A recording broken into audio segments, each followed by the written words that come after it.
حضرت عمر فاروق جیسا دلیر اور جرری آدمی جمعہ پڑھانے مسجد میں داخل ہوئے تو جناب ابو ایوب انصاری دروازے پہ کھڑے ہو گئے، کہنے لگے عمر تیرے نوکر نہیں، ٹائم پہ آیا کر، بڑی دیر سے کھڑے ہیں، کیوں دیر سے آیا ہے؟ بڑے جلالی تھے نا حضرت عمر، لیکن وہ جلالی اس وقت تھے جب کوئی ظلم کرتا تھا، اور ذات کے لیے جلالی نہیں تھے۔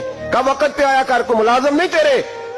تو سیدنا فاروق اعظم ممبر پہ چڑھے اور فرمانے لگے اللہ ابو ایوب انصاری کا بھلا کرے، جب تک اس طرح کے لوگ موجود ہیں کوئی بادشاہ بگڑے گا نہیں، اللہ اس کا بھلا کرے، اس نے میری توجہ صحیح۔ اور پھر عمر رو پڑے، رو کے فرمانے لگے مسلمانوں معاف کر دو، غلطی کوئی نہیں، میرے پاس کرتا ایک ہی ہے، اور عبداللہ کی ماں نے وہ دھو کے خشک ہونے کو ڈال دیا تھا، غریب ہوں، کرتا دوسرا کوئی نہیں، تو وہ ذرا نا خشک ہونے میں آ کے دیکھ لو ابھی بھی گیلا ہے، مجھے معاف کر دو، میری غلطی نہیں ہے۔ صحابہ درد کے ساتھ رونے لگے اور کہنے لگے اللہ اس طرح کے حکمران ہمیشہ عطا کرتا رہے۔ میرے بھائی تو انصاف کا رنگ تو دے، ان تقاضوں کو سمجھنا۔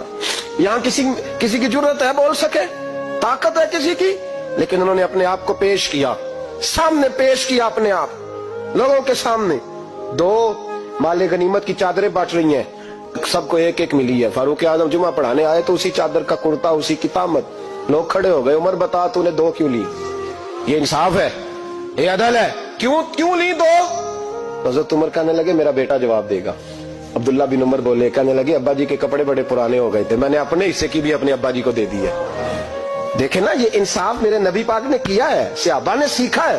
میں اور آپ تیار نہیں، ہم تیار نہیں انصاف کے لیے، ہمارا مزاج نہیں انصاف کا، ہمیں خود بہت سارا آگے پیش ہو کے رنگ دکھانا پڑے گا، اس کے لیے ہماری تیاری نہیں۔ اس لیے ہم حکمرانوں کو گالی دے کے چپ کر جاتے ہیں، اس لیے ہم وکیلوں کے کہتے ہیں بکتے بڑا ہیں، جج بکتے، یہ باتیں کر کے ہم خاموش ہیں، ہم پیش نہیں کر پا رہے، ابھی تک ہم اپنے آپ کو کھڑا نہیں کر پا رہے کہ ہم سے مطالبہ کرو انصاف کا۔